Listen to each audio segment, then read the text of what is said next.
고분고분하니까 만만한가 봐요. 우리 교회만 타겟이 돼가지고 주중에도 전화가 오고 예배 때는 방문하고 그렇습니다. 야고보서 3장 1절로 3절까지를 합독하도록 합니다.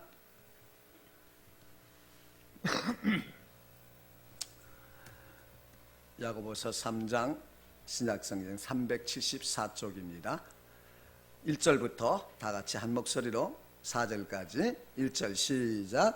내 형제들아 너희는 성생된 우리가 더 큰 심판 받을 줄을 알고 많이 선생이 되지 말라.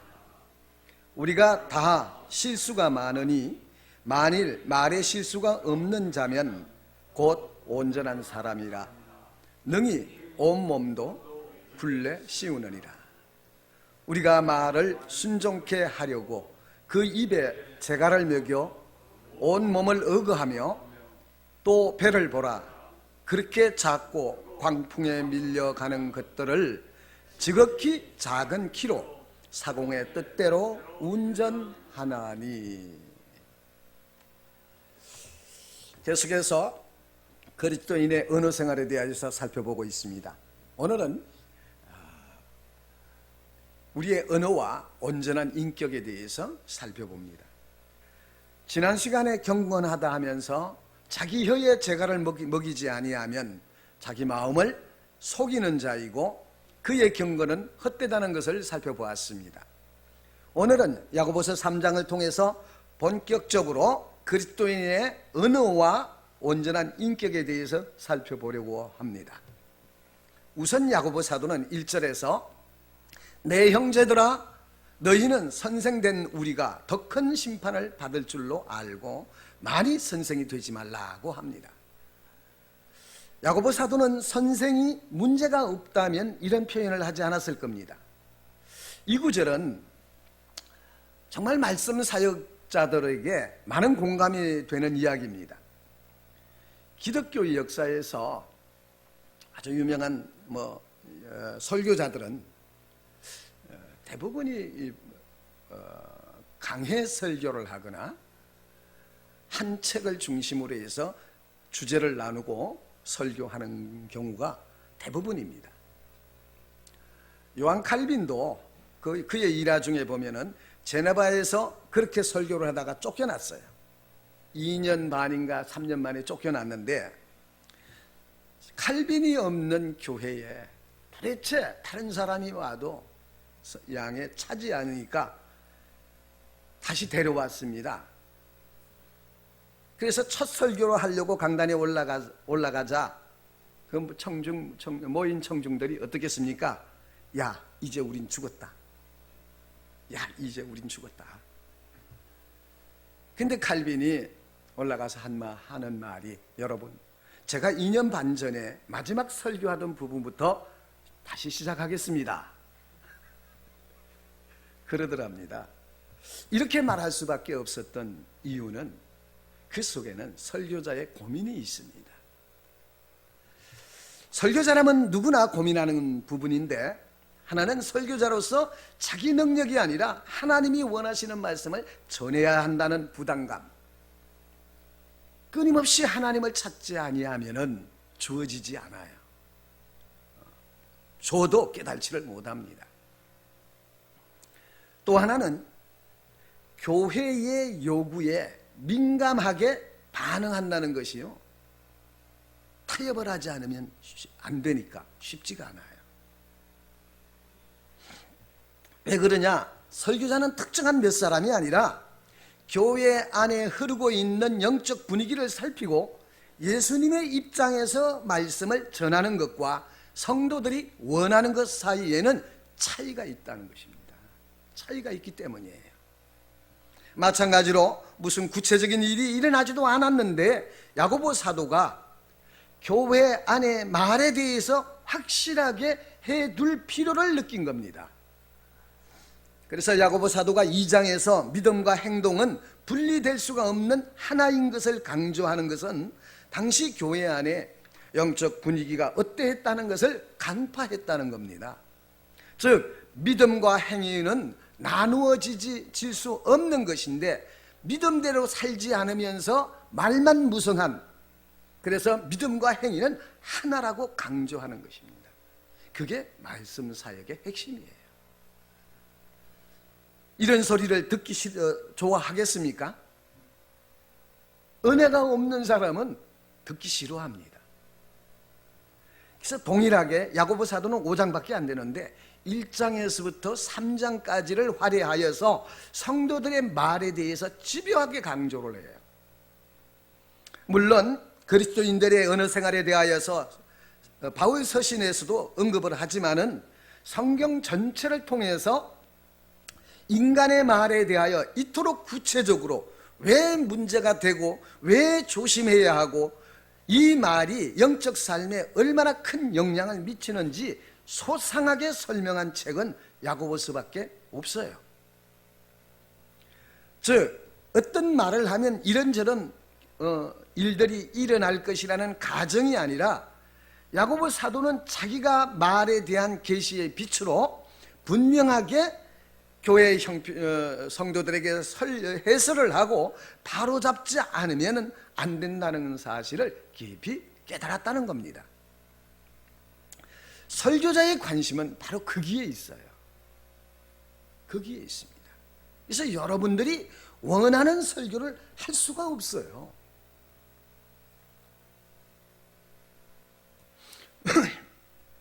당시 수신자인 유대인들 중에는 많은 사람들이 성생이 되고 싶어 했는데 야고보 사도는 선생이 되지 말라고 당부를 합니다.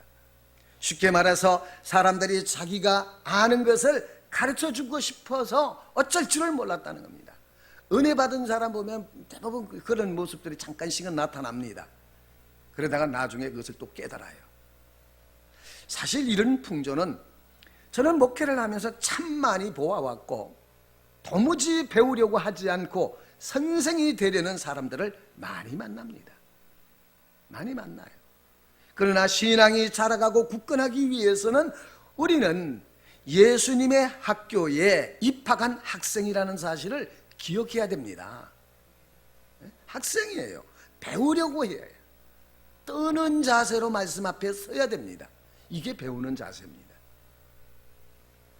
성경에서 이런 자세를 겸손이라고 말하고 하나님은 이런 자에게 은혜를 베푸시느니라 하고 말씀을 하셨습니다. 그럼에도 불구하고 하나를 깨우치면 열을 가르치려고 하는 기질을 가진 사람은 말에 절제가 없을 수밖에 없습니다. 선생의 5장 6부 중에서 가장 피곤한 것이 어디라고 생각됩니까? 입이에요. 입이 제일 피곤합니다. 제가 목회를 하면서 지난날을 살펴보니까 가장 오래 한 설교는 중간에 식사 시간을 빼놓고 5시간입니다. 10시에 시작을 해서 4시 30몇 분인가 끝났어요. 끝나고 서재에 들어가서 쉬는데 책상이 부양을 해요. 공중 부양을 합니다. 거기까지는 기억이 나는데 그 다음에 기억이 없어요. 쓰러졌다는 거죠. 무슨 말을 하고 싶은가 하면 이 말을 하면 영적인 힘이 소진되고요 고갈된다는 것을 경험했다는 겁니다. 성도들이 언제나 말을 조심해야 하는 이유는 심판이 매우 크다는 겁니다. 심판이 매우 크다는 거예요.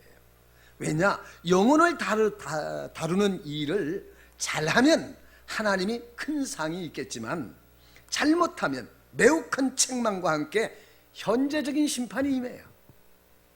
현재적인 심판에 대해서는 이따가 설명을 합니다. 그래서 선생이 되고 목회자가 된다는 것은요 피할 수 없는 하나님의 부르신 소명이 분명해야 하는 것이지 내가 원한다고 해서 되는 것이 아닙니다. 만약 내가 원해서 그 길을 간다면 수많은 영혼들을 실족해 할 것입니다. 하나님의 보증이 없어요. 제가 교회에서 특별히 관심을 많이 가지는 직분은 교사입니다. 주일학교 교사들이 둘이 있는데 사실이에요. 왜 그럽니까? 자기의 영혼과 가르침을 받는 자들의 영혼이 서로 결탁되어 있기 때문이에요. 결탁되어 있습니다.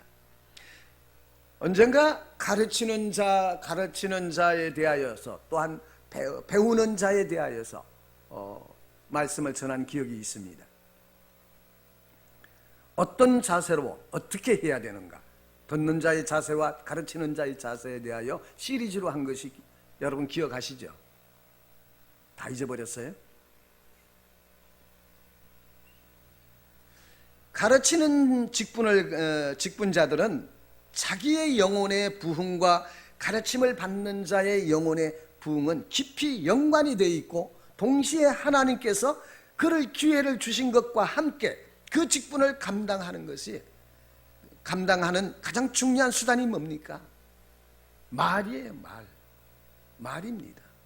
따라서 은혜에 있어서 절제된 인격이 몸에 배어 있지 않으면, 아는 사람이 가르친다는 것은 전쟁 중에 적군과 아군을 분별하지는 못하는 사람에게 기관총을 맡기는 것과 똑같은 겁니다.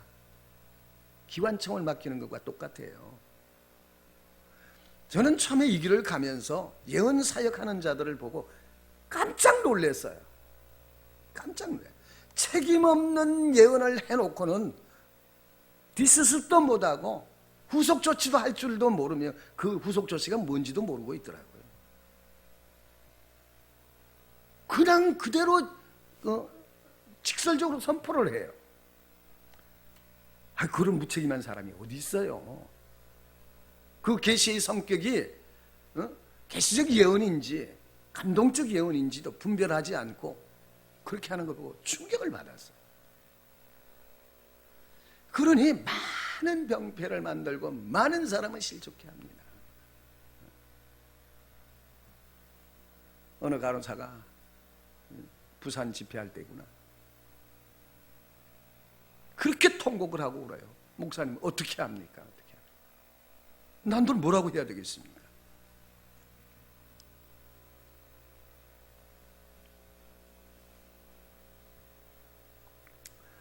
말에 있어서 인격적으로 다듬어지지 않은 사람이 가르치면은 말을 잘해서 능력 있는 것처럼 보일지는 몰라도 시간이 지나면 수많은 영혼들이 죽게 만드는 겁니다. 죽게 만들어요. 여러분 중에 말에 절제가 없는 사람인데 고상한 인격을 가진 사람 보았어요? 그런 사람 없습니다. 인격이 고상하다는 것은 말씀과 성령의 은혜에 깊이 잠길 때 그 영혼과 삶에 영향을 미치고 근본적인 변화가 일어나고서 고상해진 겁니다. 이런 인격은 오직 하나님의 말씀의 은혜 안에서 주님의 인격을 경험하고 그분의 성품 속에서 깊이 잠겨질 때 인격적인 변화가 일어나는 겁니다. 당시 본문에 등장하는 유대인들은 선생이 되고 싶은 충동을 느꼈던 사람들이 상당히 있었던 것 같아요. 그러나 선생들에게 심판이 더 많다고 했는데 그 심판이 무엇인가? 말씀 사역자들은 자기 영혼을 잘 관리하고 영적인 힘이 충만하여서 다른 영혼을 유지시키는 것이 다가 아닙니다. 오늘날 교회는 성도들의 그 지금의 상태를 유지시켜주는 것으로 더 이상 하지를 못하고 있는 것 같아요. 그렇게 해서는 안 되는 겁니다. 반드시 영적으로 자라가게 해줘야 하는데 이것이 안 되면 자신이 하나님 앞에 무거운 현실적인 심판을 받게 된다는 점을 반드시 기억해야 됩니다. 반드시 기억해야 돼요. 하나님은 모든 사람을 똑같이 대우해 주시지 않습니다. 대우가 아니라 대해 주시지 않습니다. 구약시대의 제사 제도를 보면은 이 사실을 암시하고 있어요. 구약시대 이스라엘 백성들 모두가 죄를 범하였을 때 그 죄를 속하기 위해서 소 한 마리를 제물로 드리라고 되어 있습니다. 레위기에. 그런데 제사장이 죄를 범하면 제사장 한 사람을 위해서 이스라엘 회중 전체의 죄를 속죄를 위해서 드리는 제물과 똑같이 소 한 마리를 하나님께 드려야 됩니다. 이런 공식은, 원리는 제사장과 이스라엘 백성 사이에만 적용되는 것이 아니에요. 구약이라고 해서 그 원리가 그때만 적용되는 게 아니라 오늘날 신약시대에 살아가는 오늘날 저와 여러분에게도 각자에게 동일하게 적용되는 하나님의 기준입니다. 그 말씀 사역하는 자들의 책무라는 것은요, 엄청나지만 또한 그의 심판 또한 무겁다는 것을 기억해야 돼요.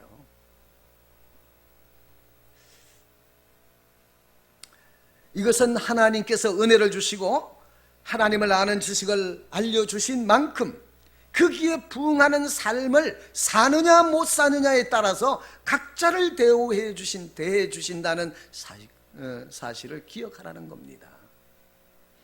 저는 이것을 통해서 깊이 깨달은 것은 말씀 사역자가 이 머리로 아는 지식으로 목회를 한다는 것이 얼마나 두려운 일인가를 뼈저리게 경험하게 하셨습니다. 뼈저리게.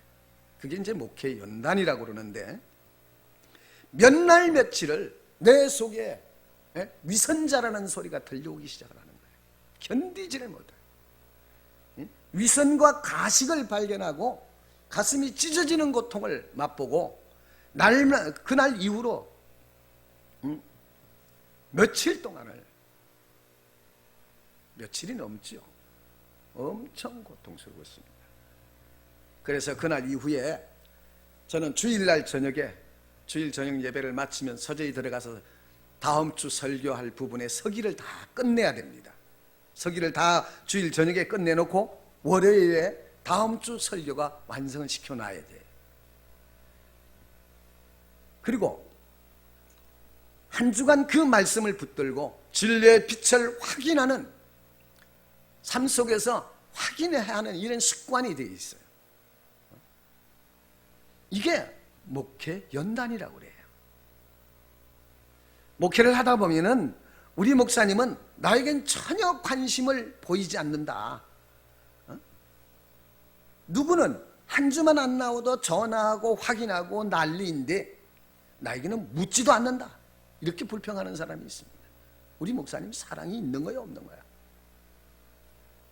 여러분, 목회자가 묻지도 않고 번쩍도 안 하거나 관심이 없거나 안 하는 것은 관심이 없거나 사랑이 없는 것이 아니라 그 사람은 인정하는 사람이에요.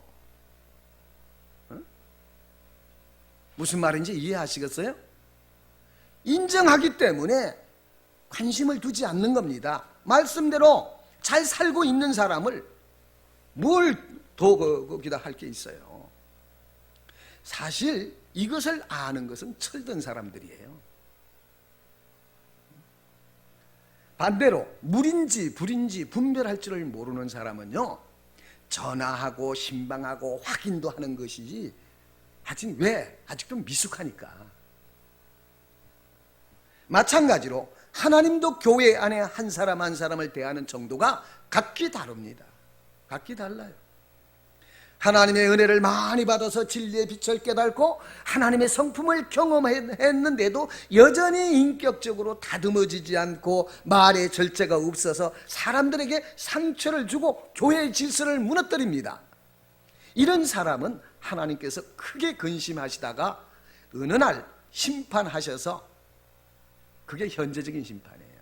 심판하셔서 그나마 남아 있었던 은혜가 고갈되고 하나님 없는 고통스러운 삶을 충분히 살게 하십니다.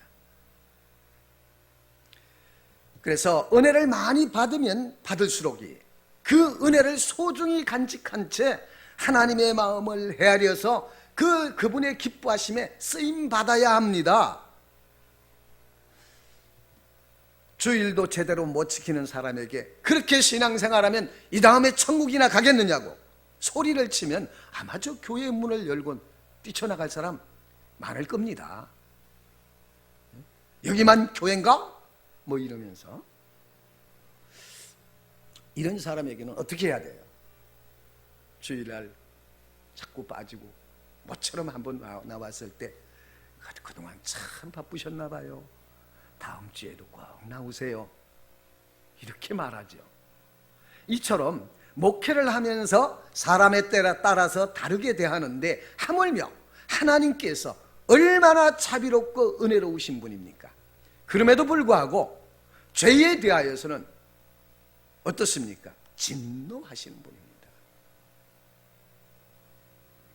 선생되기를 좋아하는 사람이 자기를 세우고 사람들에게 인정받으려고 한다면 오히려 하나님 앞에 심판받을 일만 많아지는 법입니다.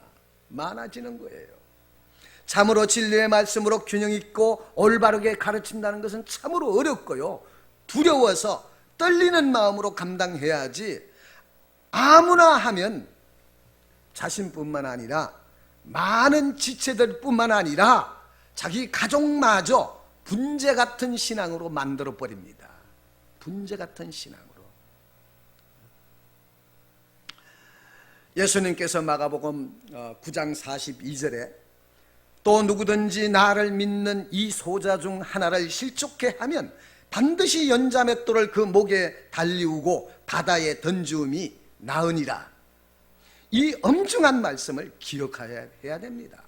기억해야 돼요. 저는 아무런 준비도 되지 않은 사람이 이 길을 가는 것을 참 많이 만나요. 많은 사람을 만납니다. 물론 완벽하게 준비된 사람은 없습니다. 다만 자신의 부족함을 알고 늘 겸손하게 말씀 앞에 서야 하고, 마치 제가 종종 말하지만은 막장에 들어가서 석탄을 캐듯이 날마다 진리의 빛을 캐고 영적 체험을 통해서 확인하고 말씀이 지시하는 방향을 따라 실제로 살아가면서 자신이 먼저 그 말씀의 능력을 맛보아 알아야 가르칠 수 있는 겁니다. 그렇게 가르쳐야 합니다. 그래서 말씀 사역자는 자기 자신을 유지하고 개선하고 채우기 위해서 엄청난 영적 에너지가 필요한 것을 하나님께서 뼈저리게 경험하게 하셨어요. 목회 연단을 통해서 그런 게 되어지는 겁니다. 그런데 본문에 우리가 다 실수가 많다라고 합니다. 이 말을 누가 했어요? 예수님의 친동생 야고보가 했습니다. 사도가 이런 말을 했다는 것은 자신도 말로 영혼의 치명상을 입히는 그것에 대하여 자유롭지 못해서 우리가 다 실수가 많다라고 표현을 합니다. 여기서 우리는 배워야 할 것이 무엇인가? 제가 말에 절제를 하고 온전하라고 말하지만 돌아보면 나 자신도 말 때문에 한두 번 실수하는 게 아니에요. 이번 주일도 말 때문에 실수를 했어요. 강단에서 눈이 퉁퉁 불도록 눈물을 빼시더라고요. 말의 실수는 모두가 피할 수가 없습니다. 피할 수가 없어요. 우리가 참된 경건을 위해서 첫 번째 진리의 말씀을 받아들일 수 있는 온유한 마음으로 말을 절제하며 생명 있는 말을 할 줄 알아야 합니다. 이게 첫째입니다. 생명의 소리를 할 줄 아세요. 죽음의 행실만 토해내지 말고, 이를 위해서 부단히 자기를 쳐서 복종시키고 하나님의 말씀을 따라 내 입으로 다른 영혼을 실족해 하고 교회가 더럽혀지고 심지어 자기 안에 계신 성령을 근심케 하는 일은 일어나서는 안 됩니다. 둘째는 아무리 탁월한 신앙생활을 하는 사람도 말로 상처를 주고 실수할 수 있다는 것을 알아야 합니다. 누구나. 따라서 다른 사람이 말에 실수를 하는 것을 보고 자신도 얼마든지 그럴 수 있다는 자각을 하고, 베드로전서 4장 8절 말씀처럼 무엇보다도 열심으로 서로 사랑할지니 사랑은 허다한 죄를 덮느니라고 했습니다. 죄와 허물을 덮을 수 있는 사랑이 나에게 얼마나 필요한 것인가를 깊이 깨달기를 바랍니다. 영적이고도 신앙적인 문제를 지속적으로 기도하며 하나님 앞에 집요하게 매달리는 사람은 너무너무 중요한 사람입니다. 너무너무 중요한 사람이에요.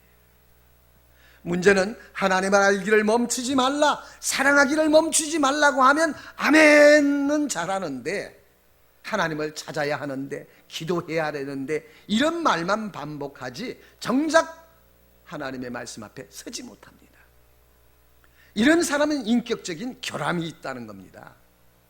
결함이 있는 사람이에요. 이런 인격은 어떤 식으로든지 반드시 밖으로 표출되도록 되어 있습니다. 문제는 이로 인해서 하나님 앞에 얼마나 씨름하느냐 하는 겁니다. 얼마나 씨름하느냐. 저같이 화를 잘 내는 사람의 공통적인 특징이 뭡니까? 공통적으로 말하는 게 뭐예요? 나는 그래도 뒤끝이 없는 사람이야. 내가 그런다고요. 뒤끝이 없는 사람이야. 그러는데 당한 사람은요, 그 뒤끝을 오랫동안 기억합니다. 오랫동안 괴로운 거예요. 인격은 쉽게 변하지 않는데 이런 성격을 주님께 드리려고 얼마나 씨름하느냐는 겁니다. 얼마나 씨름하느냐. 이 문제를 지속적으로 자신과 싸워야 합니다. 싸우지 않고 이 모습 이대로 받아주옵소서 찬송을 부릅니다. 좋습니다. 이 모습 이대로 받아주세요. 받아주시지만은 고쳐서 사용하신다는 사실을 기억하여야 합니다. 주님은 고쳐서 사용하시지 이 모습 이대로 사용하지 않습니다. 성격은 선한 것도 아니고 악한 것도 아닙니다. 중립입니다. 불같은 성격은 주님이 주신 고유한 것인데, 예수님이 사용하시면은 뜨거운 열정으로 주님을 따라가고 진취적이고 적극적인 신앙으로 승화될 수 있는데, 내가 사용하니까 어떻게 됩니까? 먹 같아서 상처만 주고 영혼을 죽입니다. 여러분, 낭비벽이 심한 사람, 무엇이든지 보기만 하면 사는 사람, 이런 사람은 경제권을 누가 쥐고 있어야 합니까? 누가 쥐고 있어야 돼요? 낭비벽이 없는 사람? 낭비벽이 없는 사람은요, 세계 평화를 염려하느냐고 시간이 없대요. 누가 쥐어야 됩니까? 이런 인격적인 결함이 있으면 자기 속에 세상을 탐닉하는 것을 하나님 앞에 진지하게 고민하면서 고쳐질 때까지 지속적으로 기도해야 합니다. 지속적으로. 그럼 반드시 고쳐져요. 이때 하나님이 자신의 무절제한 삶을 얼마나 마음 아파하시는지를 경험하게 되면은, 그 은혜 속에 들어가게 되면요, 근본적으로 고쳐집니다.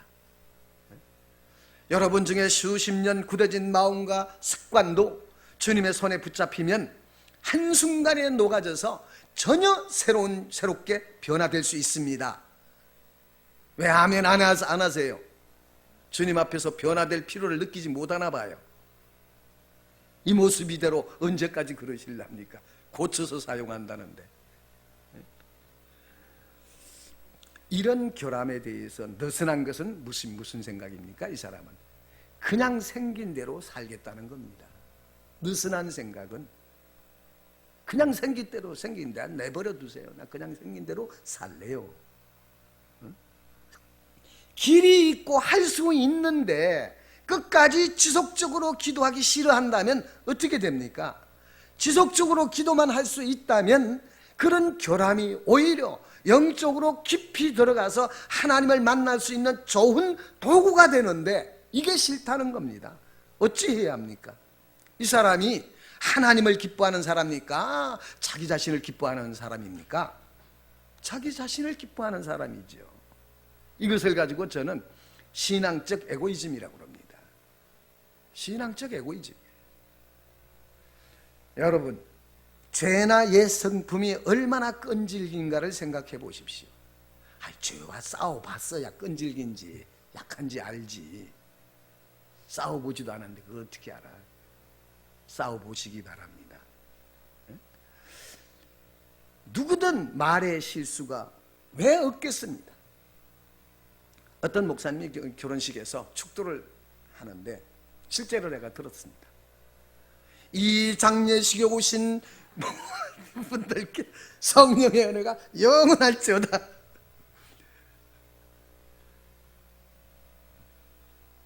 그러니 기억할 것은 어쩌다 실수하는 것과 뒤틀어진 삶이 굳어져서 일상화된 실수 사이에는 엄청난 차이가 있는 법입니다.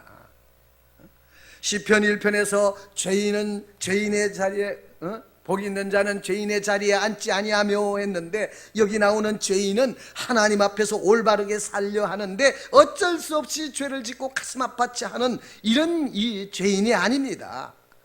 죄의 성향이 그 사람의 인격의 특징이 되어버린 사람, 수다 떠는 것이 하나의 인격으로 굳어져 버린 사람을 죄인이라고 한다는 겁니다. 여자들은 뭐 말이 원래 많다고요? 죄인의 자리에서 벗어나기 바랍니다. 이런 사람은 말을 꼭 해야 하는 당위성 때문에 말하는 것이 아니라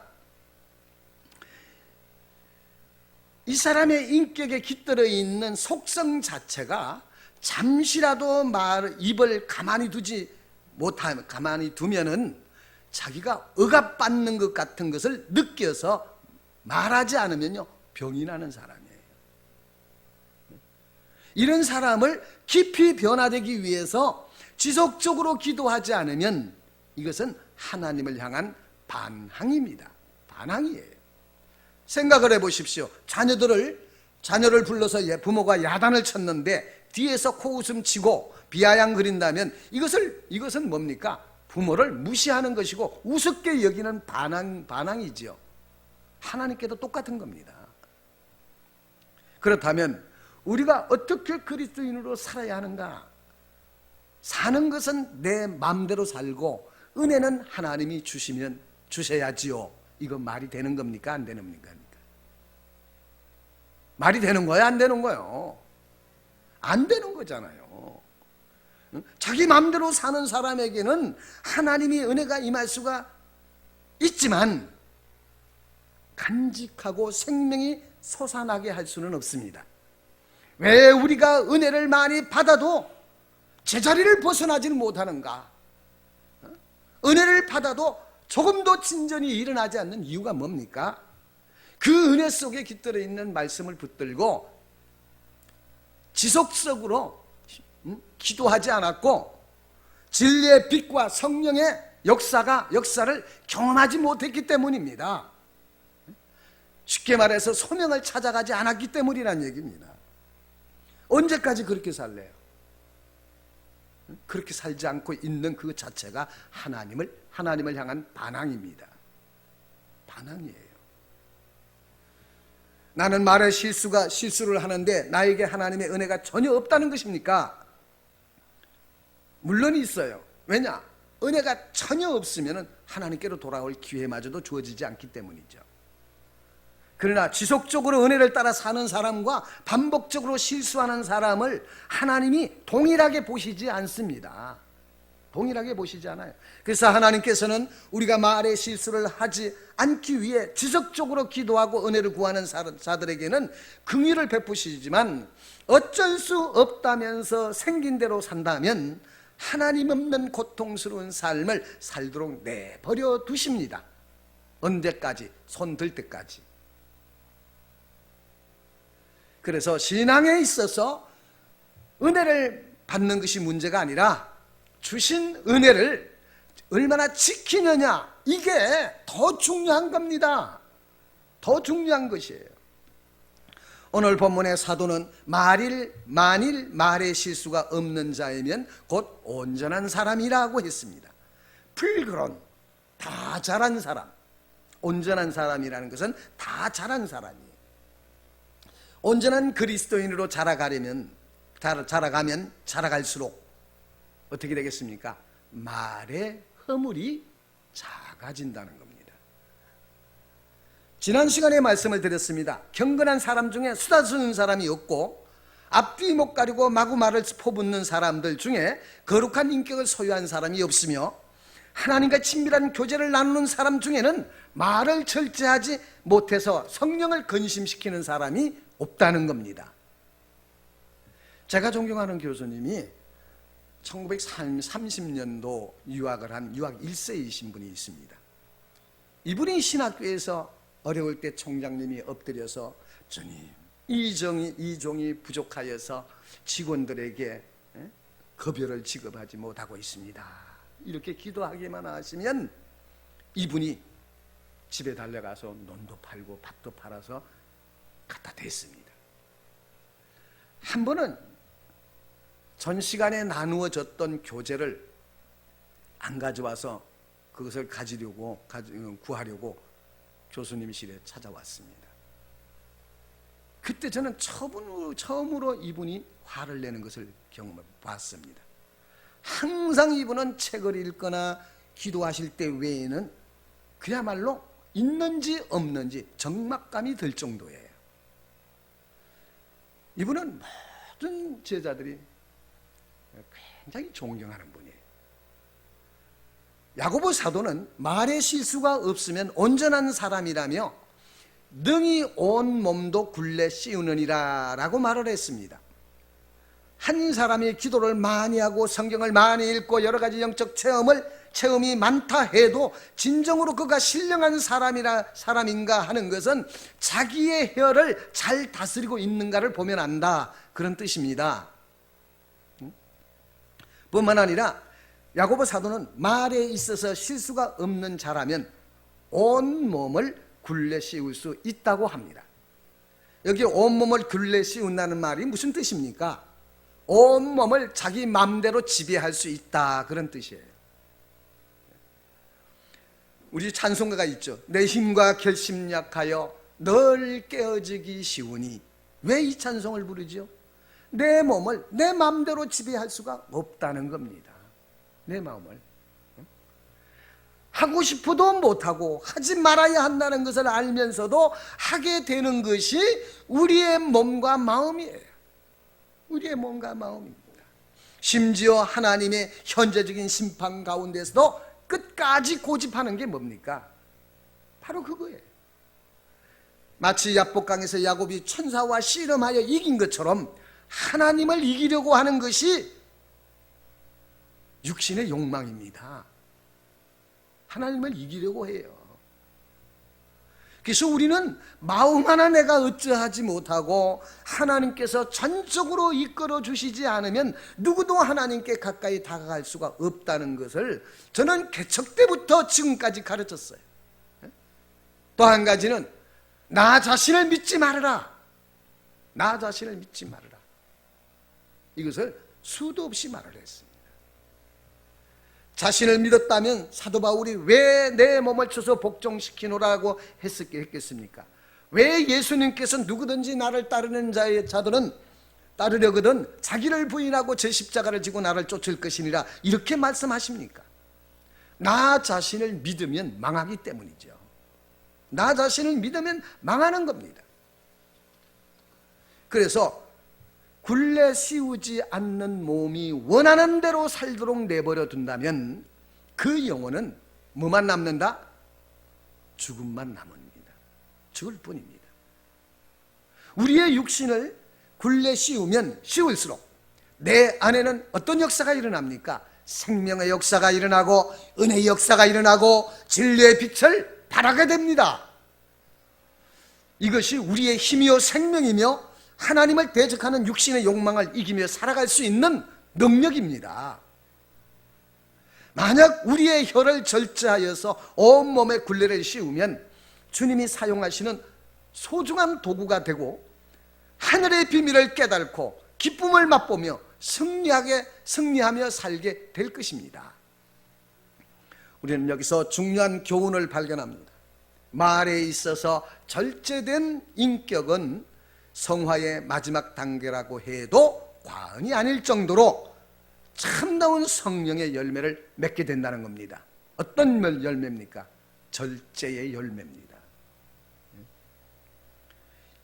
이런 일은 기도 많이 해서 되는 것도 아니고 하나님의 말씀을 많이 알아야 되는 것도 아니고 교회를 열심히 섬긴다고 되는 것도 아닙니다. 성화가 기도한다고 되는 겁니까? 아니에요. 그렇다고 기도하지 말라는 얘기는 아니에요.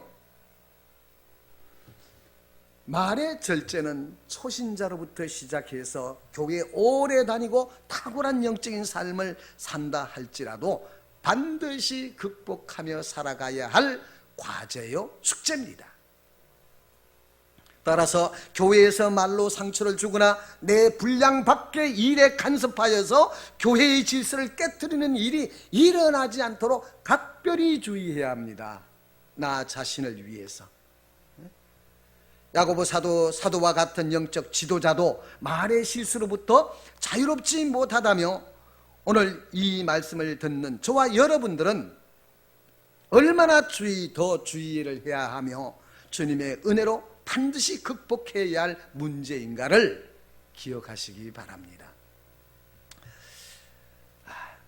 이 말에 대한 절제는 세 가지 능력이 우리에게 나타납니다.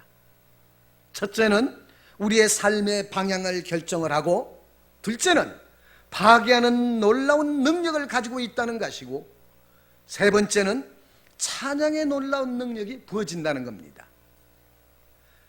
이런 말씀의 절제가 주는 능력이 어떤 의미인지, 구체적으로 우리의 삶의 언어가 어떻게 내 영혼에 심각한 영향을 미치는지 다음 시간에 계속합니다. 기도하겠습니다. 살아계신 아버지 하나님, 우리에게도 말의 절제를 허락하여 주시옵소서.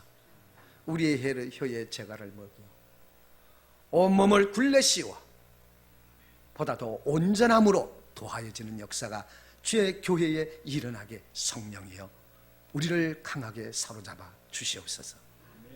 저들이 있는 곳에서 예수 그리스도의 향기를 바라게 하시고, 저들을 만나는 자들이 하나님의 사람이라 일컬음을 받게 하옵시며, 영광 중에 찬송하며 주의 이끌림을 받아 날마다 주 하나님의 이름을 높이게 하옵소서.